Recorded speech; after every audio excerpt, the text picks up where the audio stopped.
Vous écoutez Fréquence Jeune. Les jeunes ont la parole sur CRTV, le poste national. Et les jeunes ont la parole sur CRTV, le poste national, déjà installé dans ce studio. Et également, les jeunes et les amis de la Léquier, dans la région du centre, qui s'unissent pour lutter contre les changements climatiques et leurs impacts. Le tout premier invité, lui, c'est l'ami Alain Gono. Bonjour. Oui, bonjour Landry et Ça bonjour va? à vos auditeurs. Oui, ça va très bien, merci. Merci, bienvenue à la maison de la radio. Merci beaucoup. Alors, vous êtes le président de la jeunesse Léquier pour l'action climatique. Ouais. Présentez-nous à cette association, monsieur le président. D'accord, merci c'est pour cette opportunité que vous nous offrez de venir C'est la ici. CRTV au cœur de la nation. Voilà, tout à fait.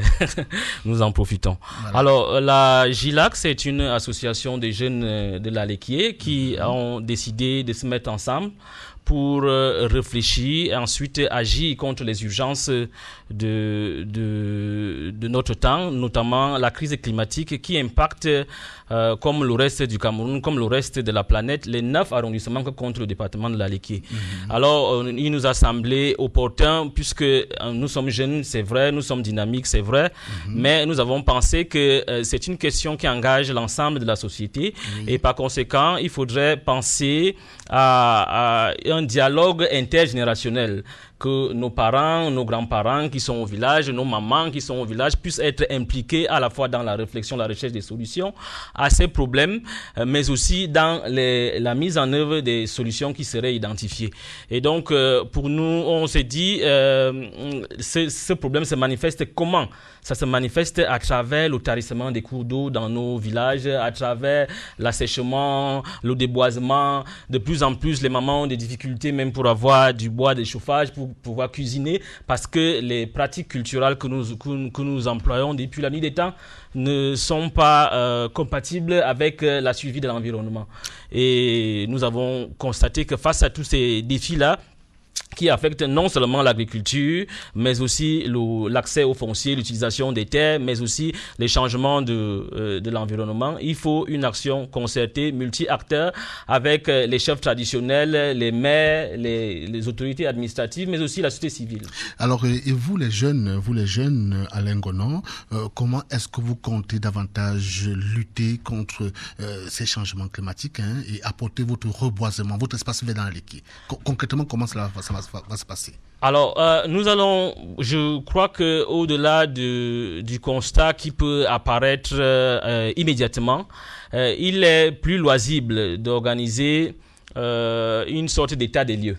Et donc, notre première action consisterait à mener des enquêtes au niveau des concertations, au niveau de tout le département de la Léquier, pour essayer d'analyser la situation. Comment est-ce que les changements climatiques se manifestent? Quelles sont les causes et quelles sont les opinions des différentes couches de la société qui habitent ce département par rapport à cela? Ensuite, une fois que le diagnostic sera fait, et là maintenant, on va travailler. Nous entendons travailler intensément aussi parce que le changement climatique nécessite les changements aussi au niveau des comportements. Et donc, notre association envisage de travailler beaucoup dans la sensibilisation dans les lycées, à travers les clubs environnement, la concertation avec les proviseurs des lycées, les différents, le délégué des enseignements secondaires et d'autres ministères. Oui, tout à fait. Alors, Alain Gonon, on sait également que le département de la Léquier, c'est quand même c'est 9 communes, 9 arrondissements, c'est très vaste. Comment est-ce que votre association compte davantage être plus proche des jeunes et contribuer à l'espace vert de ce côté-là? Alors, nous avons commencé déjà à adresser des courriers d'information et de partenariat avec un certain nombre d'acteurs que nous avons identifiés dans tous les 9 arrondissements de la Léquier. La prochaine étape après cela, ce sera la mise sur pied des comités d'arrondissement qui vont travailler en étroite collaboration, nous l'espérons, avec les maires qui sont les patrons de ces arrondissements ainsi que les sous-préfets et d'autres acteurs. Comme je l'ai souligné au début de mon propos, c'est vraiment, nous ne pensons pas à nous seuls avoir la solution.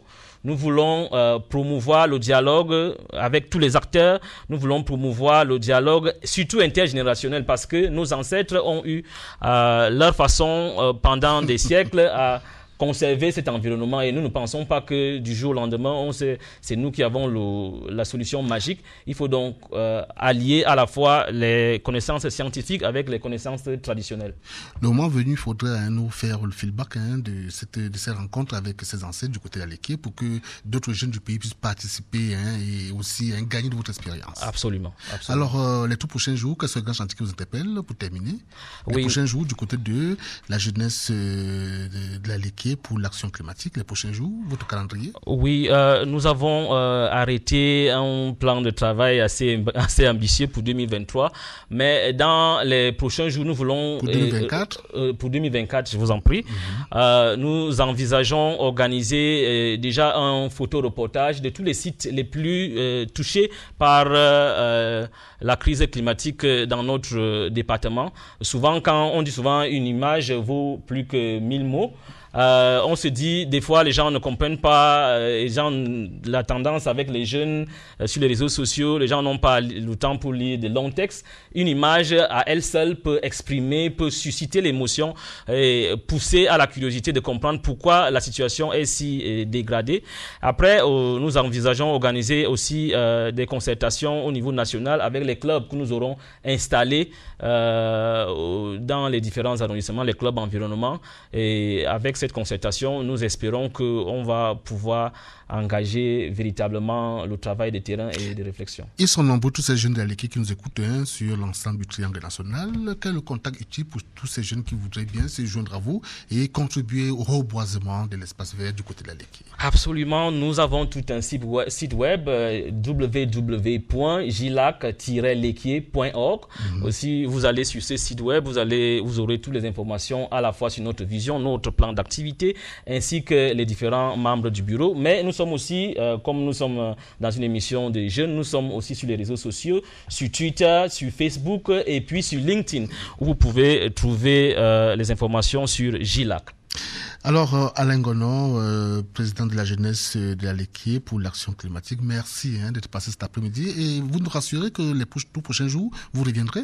Absolument. C'est moi qui vous remercie déjà pour cette plateforme que vous offrez à la jeunesse de l'Aleké et aussi au peuple de l'Aleké qui entend véritablement se mobiliser, s'organiser pour trouver des solutions aux problèmes environnementaux. Vous avez eu à parler davantage de beaucoup de réseaux sociaux, d'Internet. Je vous accompagne avec cette musique de John Berson qui parle Internet. Merci d'être passé. Merci.